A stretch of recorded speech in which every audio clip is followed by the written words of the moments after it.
Si tu m'as donné ta vie, je te donne la mienne. Dans le froid de la nuit, mon cœur t'appartient. Et quand la tristesse arrive, je sais tu es là, toujours près de moi. Bonjour, bienvenue dans votre émission La Victoire de l'amour. J'espère que vous allez bien ce début du mois de mars. Aujourd'hui, un témoignage absolument exceptionnel. Je reçois quelqu'un, imaginez, qui a pardonné à l'assassin de son père. Il faut le faire et ça prend un très grand cheminement. Je reçois avec beaucoup de joie Jean-Luc Rondeau. L'homélie sera faite par quelqu'un qui est aumônier de prison. On le connaît bien, notre ami l'abbé Stéphane Roy. En chanson, quelqu'un qu'on aime tellement, Joanne Bluteau. Et la chronique hebdomadaire de notre ami de Paris, le père Michel Marie. Bonjour Jean-Luc. Bonjour. Merci d'être là. Oui, merci à toi. Écoute, je lisais ton témoignage hier en me préparant et c'est toute une histoire. Qu'est-ce qui s'est passé le 8 septembre 97? Bien, tout d'abord, c'est ça. J'avais 20 ans à l'époque. J'ai appris par téléphone le matin la blonde de mon père qui travaillait à ce moment-là en détention aussi. On a eu un coup de téléphone, puis ils ont dit qu'il y a eu un accident, il est arrivé quelque chose à ton père, puis... Ton père était gardien de prison, hein? C'est ça, exact. Il était sur l'unité de mouvement, comparution et détention. Donc, il était dans les fourgons cellulaires. Puis, elle m'a dit de regarder à la télévision, puis ça va sûrement passer, fait que, aux nouvelles. Fait on a regardé ça. J'ai vu le corps de mon père. J'ai vu le sang descendre du fourgon. J'ai vu les trous de balles dans le... Fait que ça a été un choc, mettons. Là. Comment est-ce qu'on se sent à l'intérieur de soi quand on a 20 ans et qu'on voit ça live comme ça à la télé? Eh bien, ça me sciait les jambes. J'étais bouche bée. Les émotions, ça l'a tout... ça l'a été dans le fond d'un garde-robe. C'était comme trop gros là, pour catcher, là, pour comprendre ce qui venait de se passer. Là. Et à ce moment-là, tu as perdu la foi complètement? Oui, c'est ça. C'est le contexte, dans le fond, c'est les Hells Angels qui ont fait commander le meurtre. Puis, fait que ça marchait pas pour moi que le mal gagne sur le bien. Puis, je me dis, où Dieu là-dedans? Fait que, non, à un moment donné, j'ai arrêté de croire, effectivement. Totalement? Oui.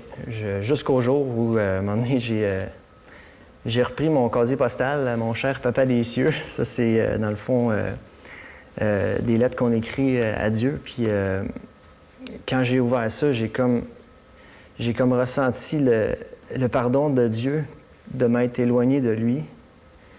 Puis, qui était toujours là, dans le fond. C'est ce que j'ai ressenti, là. Fait que... Mais avant d'en arriver là, tu es tombé dans l'enfer de l'alcool aussi. Pendant cette période-là. Disons que j'étais pas l'ombre de moi-même. J'ai jamais fait des drogues dures. Là. J'étais quand même raisonnable, mais j'étais complètement... j'ai pas le terme. Là. On le serait à moins. Farball, je dirais, dans un terme de baseball. Et un jour, tu as décidé d'aller faire une agapé-thérapie. C'est vrai. Donc, ça, c'est tout récent. C'est cette année.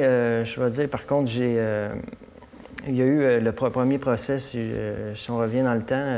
En 2001, il y a eu le premier procès de Mame Boucher qui a été acquitté. Après ça, il y a eu un deuxième procès. Ça a été beaucoup médiatisé, fait que ça m'a fait un peu m'éloigner du mainstream, un peu. J'ai pardonné à la personne qui a commandé le meurtre. Mais comment on en arrive à pardonner? Surtout avec ce que tu avais vu à la télé, là. Bien, on est tous humains, on est tous à la même planète, puis on est tous frères et sœurs, tu sais, puis s'il y a des choses de même qui arrivent, ça peut pas dire, en tout cas, ça fait partie de la vie, c'est arrivé, tu sais. Fait que, qu'est-ce qu'on peut faire, c'est peut-être juste de s'améliorer en tant que personne, puis ça donne quoi de garder une rancœur, développer un cancer, ça me tente pas. Fait que j'ai pardonné. J'avais juste pas pardonné à la personne qui avait tué, par contre. C'est ça que je suis allé régler en agapé-thérapie cette année. Alors, tu avais pardonné à celui qui l'a commandé, mais tu n'étais pas rendu encore à celui qui a tiré. Non, c'est ça, exact. Ça se faisait pas dans ma tête parce qu'il y a comme... Parce que C'est ton comme père, une c'était loi plus qui- que ton père, c'était ton ami aussi, si j'ai bien lu, là. Ouais, on était bien proches. Puis j'avais un bon lien avec mon père. Le deuil de mon père, il s'est fait, ça a pris du temps, ça a pris 10 ans à peu près. Et là, là. Mais c'est surtout le comment qui est mort, tu sais, qu'est-ce qui était après. Puis tout, c'est ça que j'ai eu de la misère à passer à travers. Puis en agapéthérapie, c'est ça, ça s'est fait, ça s'est fait là. C'est grand ce que tu vis, parce que j'imagine des gens à la maison, des fois on a de la misère à pardonner à la belle-sœur qui a fait quelque chose, mais en arriver à pardonner à l'assassin de son père, il faut être grand, là. Moi, ce qui m'a aidé, moi, la clé pour comment j'ai pardonné, c'est le cadeau de Jésus, le cadeau de Dieu, en fait. C'est Jésus à la croix qui est mort pour nous autres, pour tous les péchés du monde, tu sais. Puis moi, je suis comme un humain là-dedans, puis qui est arrivé quelque chose, c'est même pas arrivé à moi, c'est arrivé à un autre humain, puis j'ai la misère avec ça. C'est comme, je sais pas, je me suis libéré de ça. Je te pardonne.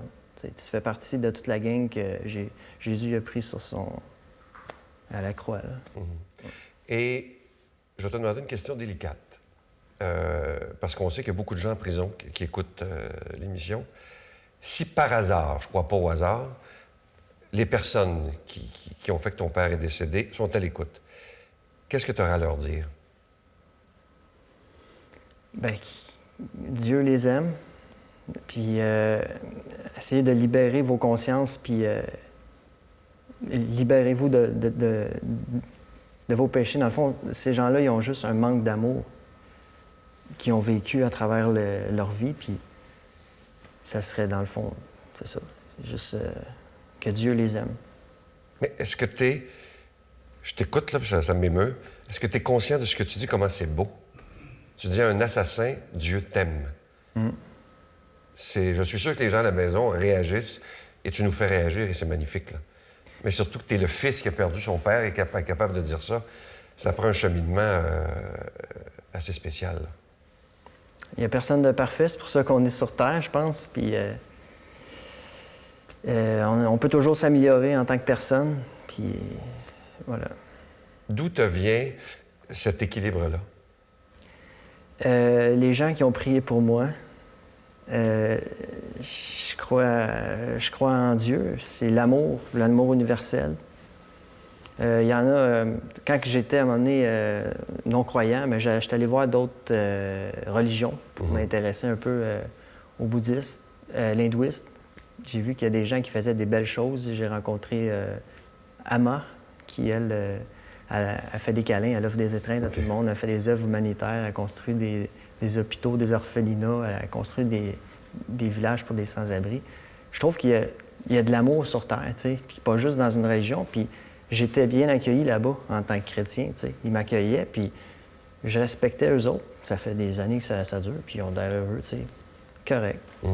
Fait que, on fait toute partie d'un tout. Puis, Comme on sait que, bon, tu es croyant, on sait que la vie est éternelle, est-ce que tu crois que ton père est fier de toi de voir que tu ailles jusque-là, de pardonner?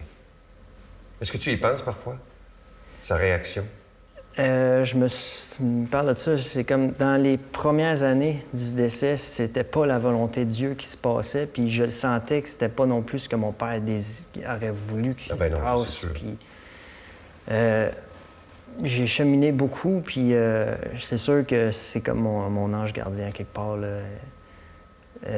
Puis la vie, en fait, me fait cadeau d'être moi-même père. Tu sais, là, j'ai 2 enfants, puis il doit être bien fier de regarder ça d'en haut, là.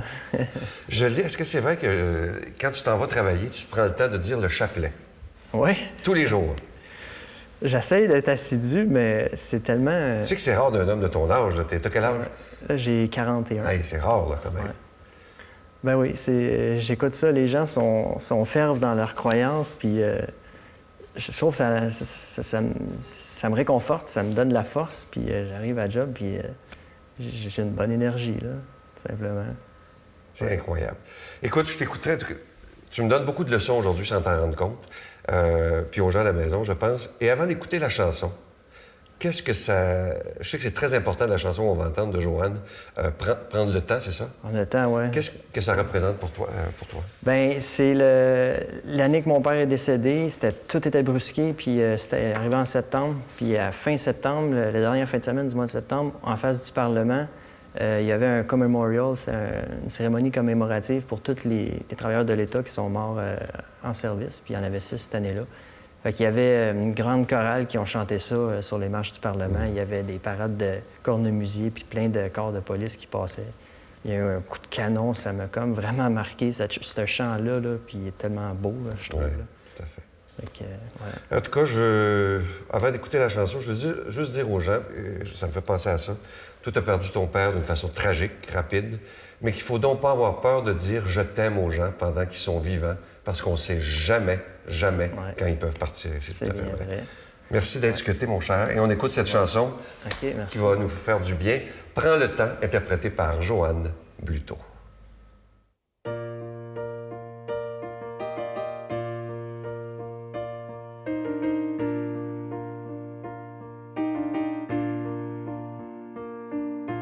Prends le temps, écoute le vent, il te dira que les rêves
Père qui es aux cieux, que ton nom soit sanctifié, que ton règne vienne, que ta volonté soit faite sur la terre comme au ciel. Donne-nous aujourd'hui notre pain de ce jour. Pardonne-nous nos offenses comme nous pardonnons à ceux qui nous ont offensés. Ne nous laisse pas entrer en tentation, mais délivre-nous du mal, car c'est à toi qu'appartient le règne, la puissance et la gloire pour les siècles des siècles. Amen. La victoire de l'amour présente Marie, mon secret, icône de la beauté divine. Avec le Père Michel-Marie plongé dans cette véritable retraite spirituelle de plus de 6 heures sur Marie, Mère de Dieu. Et apprenez comment il peut naturellement nous guider vers son Fils. À partir de 49,99, obtenez-le en ligne sur lavictoiredelamour.org en format DVD au 514-523-4433 ou le 1-888-811-92-91. Laissez enfin Marie vous combler de sa grâce. La Victoire de l'amour vous invite à sa retraite spirituelle les 17, 18 et 19 mai 2019 sous le thème « Si vous saviez comme je vous aime, vous en pleureriez de joie ». En compagnie du Dr Gilles Lapointe, Sœur Angèle, Brigitte Bédard, Marie-Jeanne Fontaine, Miguel Padilla et Sylvain Charon. Nous aurons droit à un magnifique spectacle d'Étienne Drapeau le samedi soir. Et comme invité spécial, nous avons le privilège de recevoir Monseigneur Pierre-Olivier Tremblay à l'Hôtel et Suites Le Dauphin de Drummondville. Réservé au 514-523-4433. Sans frais, 1-888-811-92-91.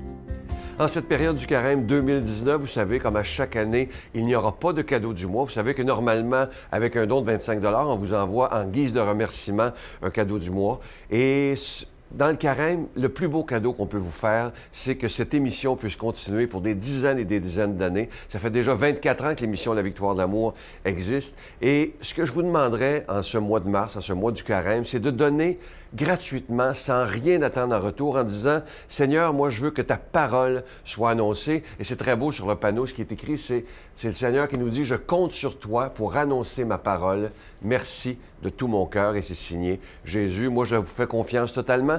Vous savez que c'est toujours un risque lorsqu'on décide de ne pas mettre de cadeau du mois parce qu'il y a des gens qui disent « Bien, on n'en verra rien. » Mais moi, j'aurais le goût de m'adresser à chaque personne qui écoute en disant « Oui, je vais donner sans rien attendre en retour, simplement par amour pour Jésus. » Je vous donne l'adresse. La Victoire de l'amour, casier postal 120, succursale Boucherville à Boucherville, le J4B 5E6, je vous la redonne. La Victoire de l'amour, casier postal 120, succursale Boucherville à Boucherville, le J4B 5E6. Également par téléphone, par carte de crédit du lundi au vendredi, de 8h30 à 16h30 dans le 514-523-4433, 523-4433 ou sans frais, le 1-888-811-9291, 1-888-811-9291 et aussi sur notre site Internet, le www.lavictoiredelamour.org. Merci de tout cœur de donner des mains à la Providence. Merci de votre grande générosité en ce carême 2019.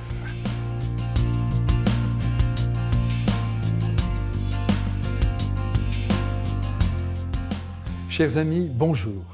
Le Christ nous demande d'aimer nos ennemis. Comment vivre cette folie ? Et il est évident que ce que Jésus demande ici relève d'un certain héroïsme. Embrasser la main qui vous mord, saluer gentiment qui vous insulte, serrer la main du traître, répondre par le bien au mal qui nous a été fait, ne sont pas là des actes faciles à poser, j'en conviens. Le Christ pourtant tient à ce que nous nous comportions de la sorte. C'est fou, mais c'est ainsi. Il nous a d'ailleurs montré l'exemple en ne faisant pas tomber le feu du ciel sur ceux qui ne l'accueillaient pas, vous vous souvenez. Et du haut de la croix, comme nous le savons tous, il a béni qui le maudissait. Père, pardonne-leur, ils ne savent pas ce qu'ils font. Dites-moi, croyez-vous que le Christ a été exaucé dans cette prière ? Eh bien évidemment, tel fils, tel père. Le Père Céleste n'a pas pu ne pas accorder à son Fils, en cette heure solennelle de la rédemption, ce qu'il lui demandait. Et ce qu'il lui demandait, c'était tout simplement le ciel pour ses ennemis. Et voyez, je suis sûr qu'ils y sont entrés, délateurs, insulteurs, et jusqu'aux soldats qui clouent ses mains, qui brûlent ses lèvres avec du vinaigre, qui lui percent le cœur.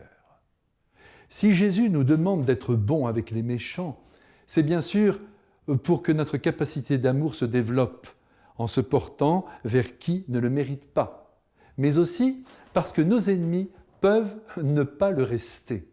Ils peuvent toujours se reprendre et même aller jusqu'à nous aimer. Mais oui, c'est possible. Le poète Paul Valéry, pour nous encourager, disait « Tous nos ennemis sont mortels ». Et c'est bien vrai, ils vont mourir un jour, ces coquins. Aussi, ne les craignons pas outre mesure. Leur haine est de nature mortelle, et de plus, elle peut ne pas durer.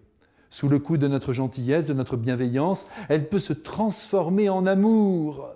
En outre, nos ennemis nous font souvent progresser, parce qu'ils disent peut-être quelque chose qui certes n'est pas bien ajusté, mais qui peut nous faire réfléchir et nous faire progresser. En ce sens, ils sont des amis. En écoutant nos ennemis, en voyant leurs stratagèmes se mettre en place pour nous détruire, nous pouvons aussi, grâce à eux, autrement dit, grâce à leur méchanceté, redoubler d'ardeur, aller encore plus loin dans ce que l'on entend réaliser. Aussi, comme le disait Georges Clemenceau, ne craignez jamais de vous faire des ennemis. Si vous n'en avez pas, c'est que vous n'avez rien fait. Alors, dès aujourd'hui, aimons-les, ces ennemis. Ils sont au fond nos amis. À bientôt. Mon Dieu, donnez-moi la sérénité d'accepter les choses que je ne peux changer, le courage de changer les choses que je peux et la sagesse d'en connaître la différence. Amen.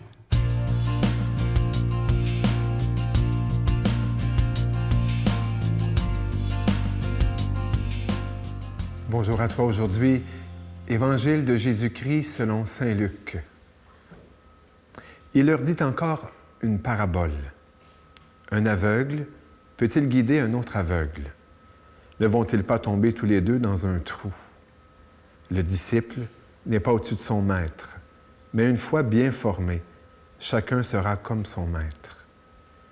Qu'as-tu à regarder la paille dans l'œil de ton frère, alors que la poutre qui est dans ton œil à toi, tu ne la remarques pas? Comment peux-tu dire à ton frère, « Frère, laisse-moi enlever la paille qui est dans ton œil », alors que toi-même ne vois pas la poutre qui est dans le tien? Hypocrite, enlève d'abord la poutre de ton œil, alors tu verras clair pour enlever la paille qui est dans l'œil de ton frère. Un bon arbre ne donne pas de fruits pourris. Jamais non plus un arbre qui pourrit ne donne de bons fruits. Chaque arbre, en effet, se reconnaît à son fruit. On ne cueille pas de figues sur des épines. On ne vendange pas non plus du raisin sur des ronces. L'homme bon tire le bien du trésor de son cœur qui est bon, et l'homme mauvais tire le mal de son cœur qui est mauvais. Car ce que dit la bouche, c'est ce qui déborde du cœur. Jésus, tu le sais, est maître de la conversion permanente. Et cette page de saint Luc se lit très bien en parallèle avec un passage aussi de saint Marc, chapitre 7, je pense, où Jésus explicite son idée en disant que le cœur, ce qui contient le cœur, ce sont les pensées mauvaises. Et il commence par le vol, le meurtre, et ainsi de suite. Avec le témoignage de Jean-Luc, eh bien, on voit clairement qu'on peut travailler son cœur. S'il avait laissé le mal, les ténèbres l'envahir, qu'aurait-il devenu? Aurait-il tombé dans la haine et toutes les manigances de la haine qui peuvent aller jusqu'à la pensée de meurtre? Jésus, comme maître de conversion permanente, nous invite donc, eh bien, à travailler notre cœur. Et un de ce travail, pas secondaire, pas important, nécessaire, c'est le pardon. Le pardon vis-à-vis de Dieu, parce qu'on offense Dieu. Le pardon vis-à-vis des autres, parce qu'on blesse les autres. Et étant tous des blessés, le propre d'un blessé est de blesser. Et le pardon envers nous-mêmes. J'aime beaucoup voir en Jésus celui qui veut m'emmener au paradis. Il me dit, suis-moi. Des fois, il marche vite en s'il vous plaît. Mais des fois, il prend de l'âge. Il s'ajuste à moi. Mais il veut me conduire au paradis. Et quand je pensais au témoignage qu'on a entendu, je me disais, son papa est sans doute au ciel. En tout cas, c'est là que Jésus nous veut. Et celui qui a commandé, et celui qui a tué, Jésus, les veut-il pas au ciel aussi? Et c'est là qu'on voit que le pardon est nécessaire. C'est vrai que le ciel est infini comme le cœur de Dieu, puis qu'on pourrait bien s'organiser comme au party de Noël qu'on a vécu, eh bien, elle s'est tenue dans la cuisine, je me suis tenu dans le salon, puis quand elle venait dans le salon, je switchais dans la cuisine. Mais c'est pas comme ça dans le pays de Dieu. On ne peut pas rentrer au ciel en n'ayant pas pardonné, en ne pouvant pas embrasser Dieu, puis en ne pouvant pas embrasser tout le monde en Dieu. Et c'est là que son ange, papa, son ange, eh bien, l'a sans doute fait cheminer au rythme de son propre cheminement, qui est dans le pardon. Pardonne, mon petit gars, ça vaut tellement la peine. Peut-être que toi aussi, tu as pardonné des chicanes, des rivalités, des vols. Peut-être as-tu été victime d'agressions physiques, morales, verbales. À toi aussi, Dieu veut donner la grâce du pardon. C'est un beau bonhomme qu'on a vu tantôt. Toi aussi, Dieu veut que tu sois une belle madame et un beau monsieur, parce que tu as le cœur libre. Et voilà pourquoi je voudrais que le Seigneur vienne vraiment poser ta main sur toi là où tu es et te donne cette grâce de la bénédiction, cette grâce du pardon, pour qu'on puisse tous se retrouver au ciel. Au nom du Père, du Fils et du Saint-Esprit. Amen. Bonne journée et une autre prière. Je vous salue Marie, pleine de grâce. Le Seigneur est avec vous. Vous êtes bénie entre toutes les femmes, et Jésus, le fruit de vos entrailles, est béni.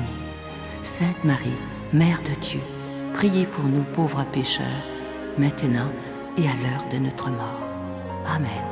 Si vous saviez comme on a hâte de vous rencontrer pour ce beau pèlerinage de la Semaine Sainte qui aura lieu le mercredi saint 17 avril, je vous dis tout de suite, les places sont très limitées. Donc, si vous voulez venir, il faut réserver très rapidement.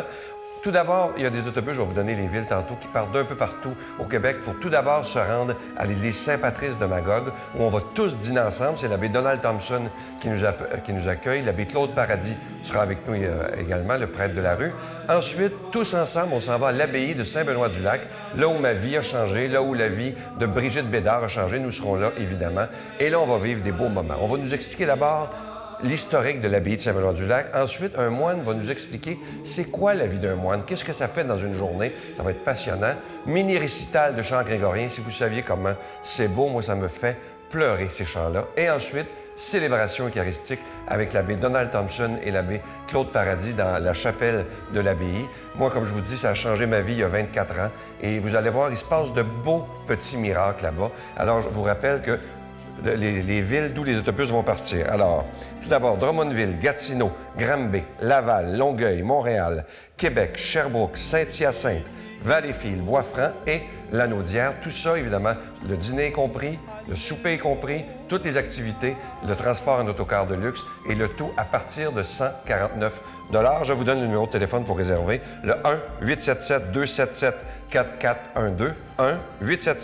1-877-277-4412. Je vous le dis, réservez rapidement. La dernière fois, on a manqué de place au sanctuaire Notre-Dame-du-Cap. Je vous souhaite une belle journée et j'espère vous y rencontrer. À demain. Bye.